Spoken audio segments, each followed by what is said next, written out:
Hello everybody, this is Alex for RCG Blade, and today is going to be a bit of an unusual video. I'm just going to be going over some of my personal favorite comics that I have in my own personal collection. So today I'm only going to focus on the ones that are slabbed up. Now, there's two that are quite literally slabbed. They're slabbed up by CGC, so they've been graded. The rest are in these, they're not like permanent, fully sealed slabs. They're slabs that you can reopen if you'd like. You can swap out the comic inside. They're made by Ultra Pro. I really like them. They're like the Ultra Pro One Touch something. But yeah, no, they're great. I totally recommend them. And that's what I have a majority of my favorite comics in. But we're not going to do a crazy long intro here. I mean, let's just get right into it. We're going to start off with... Oh, and of course you can't see that. There we go. There we go. So we've got Doom #1 from 2024. This was written by Jonathan Hickman. It was it's just a one-shot, but great art.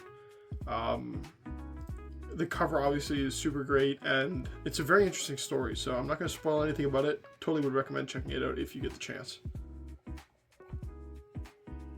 Now we're going to kind of veer off. This is quite a different book, but we've got The Unbelievable Gwenpool #1.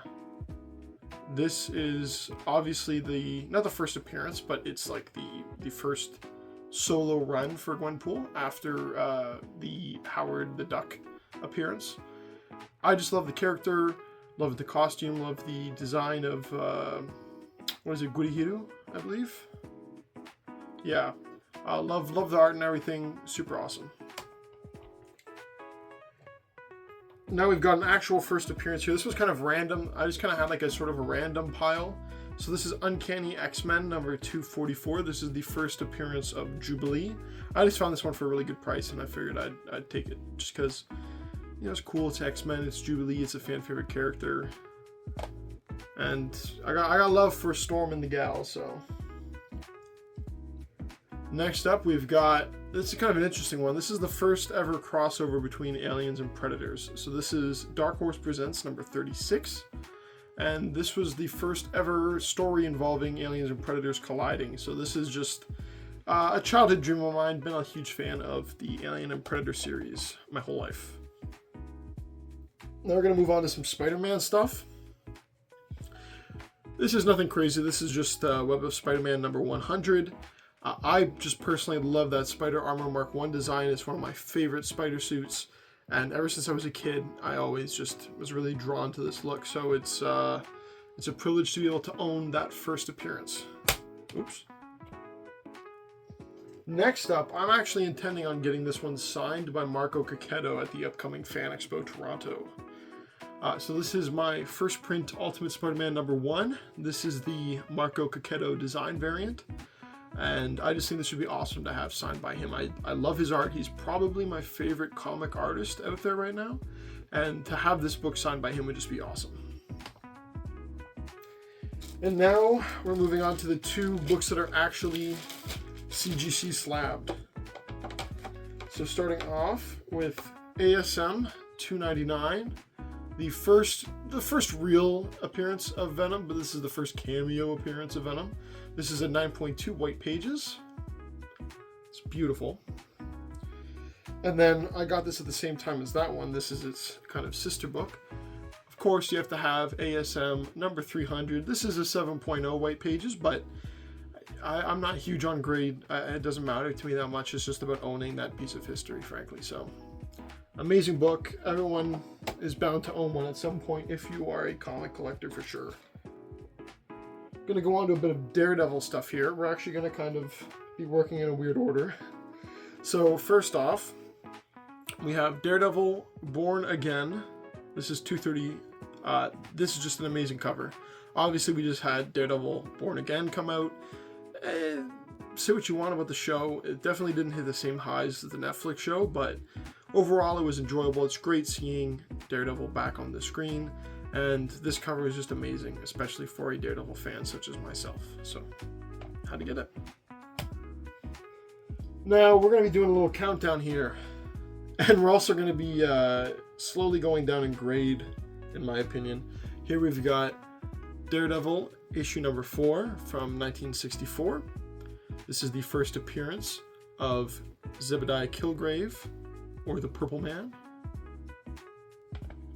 Classic yellow and red suit on that cover, by the way, and we got a little Karen Page action.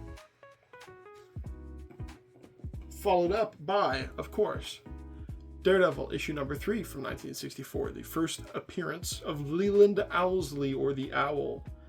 Again, classic cover. This one's actually pretty good condition, I can't lie. Here's where the condition starts going down, but again, I don't care. I'm just here to collect the stuff. We've got Daredevil number 2 from 1964. So we've got the first Electro versus Daredevil. It's nothing crazy. There's no real keys in here.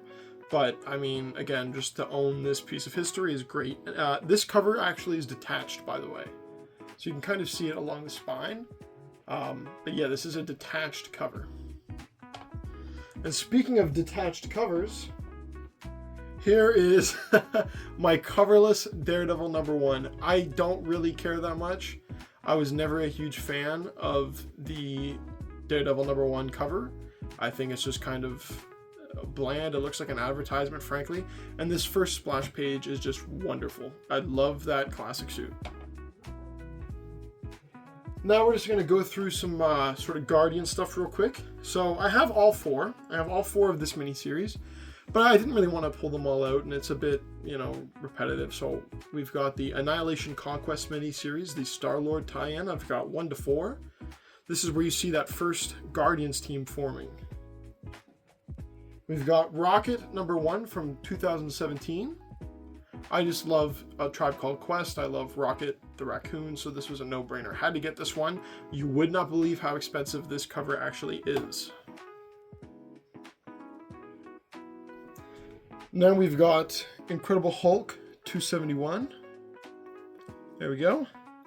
First appearance of Rocket Raccoon, apart from a Marvel previews.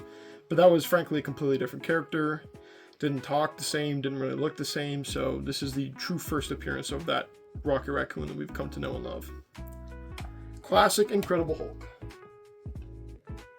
And then we've got Rocket Raccoon number 1, the first of his miniseries. Now, this is actually my second copy of number 1. As you can see, this one is the direct market. I also have this in a newsstand. And along with that, I have the rest of that miniseries in direct market. Great condition overall. Love me some Rocket Raccoon. But yeah, just wanted to make a quick little video. So that's all of the main stuff, the stuff that I'm really, really, really proud to own. I've got some floppies.